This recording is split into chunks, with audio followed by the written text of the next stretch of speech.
Before we dive into this insane story, hit subscribe, like, and drop a comment if you think no one can outsmart the US prison system. Because after you hear this case, you might change your mind. It started on a cold January morning in 2019, deep inside the walls of Ravenhill Correctional Facility, a maximum security prison tucked away in the Nevada desert. Known for housing some of America's most dangerous men, Ravenhill was supposed to be escape-proof.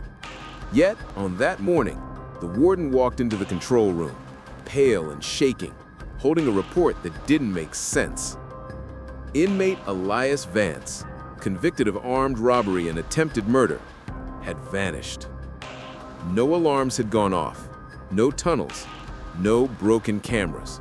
His cell door was still locked, and the head count came up short. It was as if the man had evaporated from a sealed box of steel and concrete. Detective Nora Hales from the Nevada State Bureau of Investigation arrived within the hour. She was known for her calm logic, her patience, and her ability to see patterns where others saw chaos. But when she stepped into cell block D, something about the air felt wrong, too clean, too calculated. Elias Vance wasn't just another convict. Before his arrest, he'd been a systems engineer specializing in cybersecurity for government contractors. He designed data encryption for banks, built prison security modules, and understood how the world worked behind locked networks and surveillance grids. When he was caught in 2015 for an armed heist gone wrong, everyone thought it was desperation. In reality, it was the beginning of something much bigger. Nora began interviewing the guards. One of them, Officer Grady, said something that stuck with her. He was quiet, always reading, always watching, like he was memorizing the place. When they checked Vance's prison logbook, they found he'd requested work in the facility's records department 2 years prior, a job that gave him access to inmate files, digital systems, and administrative passcodes. Nothing seemed suspicious at the time, but as Nora dug deeper, she realized the system itself had been altered. Every digital trace of Elias Vance, the fingerprints, the ID photo, the medical record, was gone. Deleted. Even the backup drive showed nothing but corrupted files. It wasn't just an escape, it was a full erasure. Then came the first real clue. In the warden's office, behind the loose ceiling tile, investigators found a small envelope containing a folded note and a single USB drive. The note read, "You can't keep someone locked up when they built the locks." Nora's pulse quickened as she inserted the drive into a secured computer. The screen blinked once, then loaded a set of encrypted blueprints, digital schematics of Ravenhill's infrastructure, every hallway, door, and blind spot, carefully mapped. At the bottom of the file, a timestamp revealed something terrifying. The plans had been downloaded 2 years before Vance's supposed escape.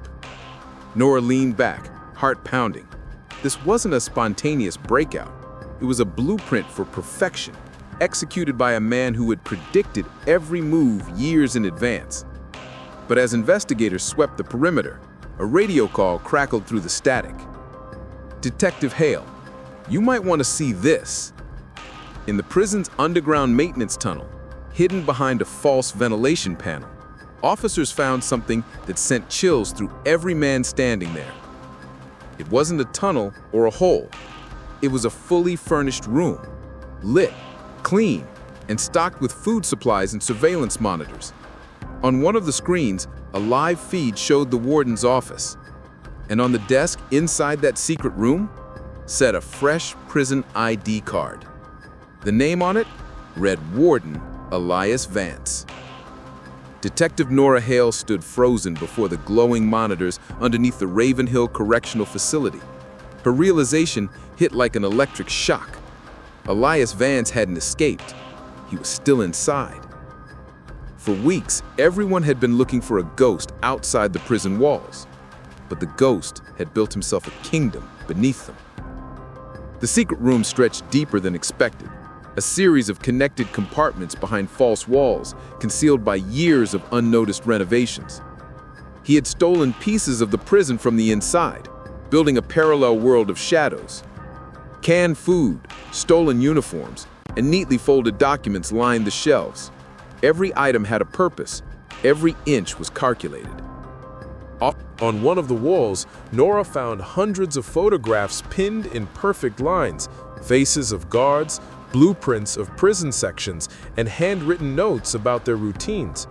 Each guard had a code name. Each shift pattern had been recorded to the minute. And in the center of it all, one photograph stood out: Warden Malcolm Price. A red circle surrounded his face, with 3 words written beneath it: "He doesn't know." Back upstairs, the warden was pacing, visibly shaken. "Are you telling me he's still here? After all the searches? After the lockdown?" His voice cracked under the weight of disbelief. Nora studied him closely. His hands trembled, but not from fear, something else. Guilt? Knowledge? She wasn't sure yet. Security footage showed nothing. Cameras that should have caught movement in the maintenance tunnels were mysteriously offline, disabled for scheduled maintenance 2 weeks prior. The logs were signed by one person, the warden himself. Nora's instincts screamed. "Warden Price," she said slowly, "did you authorize system access to Elias Vance during his time and records?" He hesitated, just for a second, but that second was all she needed. I might have approved some digital maintenance requests," he muttered. "He was helping with data cleanup for the old systems." Helping. Or reprogramming. The warden's silence answered everything. 3 hours later, the FBI's Cybercrimes Division arrived. They cloned the USB and discovered something chilling. Vance had created dual-access identities within the prison's mainframe. In the system's digital structure, there were 2 Elias Vances, one inmate, one administrator.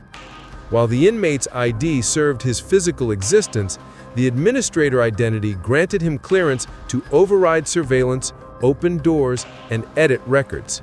He'd turned the system against itself. When Nora dug further, she found that the fake administrator profile had been quietly active long after Vance's disappearance. It had logged into the warden's private terminal just hours ago. Then, the power flickered. The monitors in the control room glitched, switching from security feeds to a single black screen.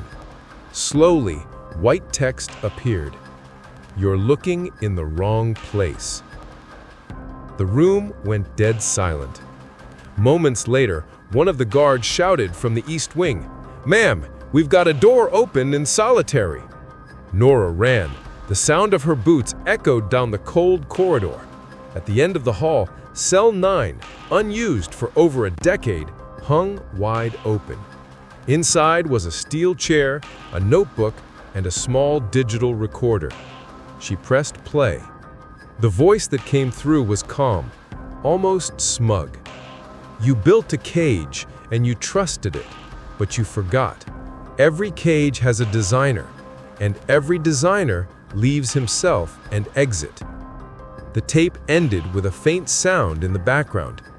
Footsteps, water dripping, then a metal door slamming shut. Nora raised her head. The prison's underground sewage system connected directly to the old transport tunnels, abandoned, undocumented, and sealed off since the 1980s. That was when her radio crackled. "Detective, we've got motion sensors tripping under Section 4. Multiple points. Looks like he's moving." Nora sprinted toward the lower tunnels, heart hammering in her chest. The air grew damp, heavy with rust and oil. Then she saw it. Fresh boot prints in the mud leading toward a rusted maintenance hatch. But just before she could open it, a sudden explosion of sound ripped through the air. The entire tunnel shook. The lights flickered out. When they came back on, the hatch stood open, swinging slowly. And carved in the steel with something sharp were 4 chilling words. "Check the warden's office." Detective Nora Hale stormed into the warden's office. The sound of her boots pounding against the concrete floor echoed through the hallway. The air was thick with dust and tension. 2 guards had already secured the room, but the look on their faces told her everything. Something was wrong. The office was spotless, too spotless. The computer screen was black, humming softly. On the desk lay a folded sheet of paper, perfectly centered, with Nora's name written across it. She unfolded it carefully. Inside was a simple handwritten note. By the time you read this, I'll be gone. But the warden won't. Her stomach twisted. "Search the building," she ordered. "Now." The guards scattered. Within minutes, a discovery sent chills through the entire command center. Behind a false panel in the warden's private quarters, they found a hidden storage locker. Inside, sealed in vacuum bags, were 2 identical warden uniforms, multiple ID cards, and syringes labeled with sedatives. Next to them, on a metal table, was a file marked Personnel Records, Transfer Schedule. Nora flipped it open. At the top was Warden Malcolm Price's name, followed by Elias Vance's, crossed out. Underneath was a signature, Malcolm Price, only it wasn't his handwriting. Her radio buzzed sharply. "Detective Hale, front gate reports the warden's vehicle just left the compound. Says it's en route to Carson Airfield. They thought you authorized it." Her blood ran cold. "No one authorized that. Stop that car." They sent a unit to intercept. But when state troopers reached the highway exit, they found the vehicle abandoned. The driver's door was open, engine still running. On the passenger seat lay a warden's badge and a blood-stained glove. DNA analysis would later confirm what Nora already suspected. The blood belonged to the real Malcolm Price. Elias Vance hadn't escaped as himself. He had spent months, maybe years, studying the warden. His habits, his speech, even his digital signature. The fake admin profile he created wasn't just a back door, it was a second life. He used it to rewrite staff rosters, alter photo IDs, and clone the warden's credentials. When the time came, he didn't break out, he walked out, through the front gate, wearing a warden's uniform. Nora returned to the hidden room beneath the prison days later, trying to piece together what was left of his plan. But this time, something new had appeared on one of the monitors, a message blinking faintly in white text on a black screen. "Freedom is an illusion. Control is the real prison." Weeks turned into months. The FBI scoured airports, ports, and border crossings. No trace of Elias Vance. His face appeared on news outlets across the country, a symbol of one of the most ingenious escapes in U.S. history. Then, 3 months later, a new development sent shockwaves through law enforcement. A mid-level cybersecurity firm in Oregon reported a mysterious new employee named Evan Price, hired under a flawless identity, background checked, government clearance approved. His work? Network security systems. When agents arrived, he was gone. His workstation wiped clean, every trace deleted, except one file left open on his desktop. It contained a list of prison facilities across the U.S., each one with detailed access notes. At the bottom, a final line glowed on the screen. "You can't imprison knowledge." Detective Hale stood in that office weeks later, staring at the empty chair. Somewhere out there, a man who had built the perfect prison system was now rewriting the rules of freedom itself. And as the media frenzy died down, one quiet morning, she received an unmarked envelope on her desk. Inside was a single photograph, her standing in front of Raven Hill Prison, taken from a high vantage point. On the back written in neat, familiar handwriting, were just 5 words. "We're not done yet, Nora. If you thought this case was over, think again. Because somewhere out there, the man who outsmarted the entire prison system is still watching." Subscribe before the next story drops. Trust me, you won't want to miss what happens next.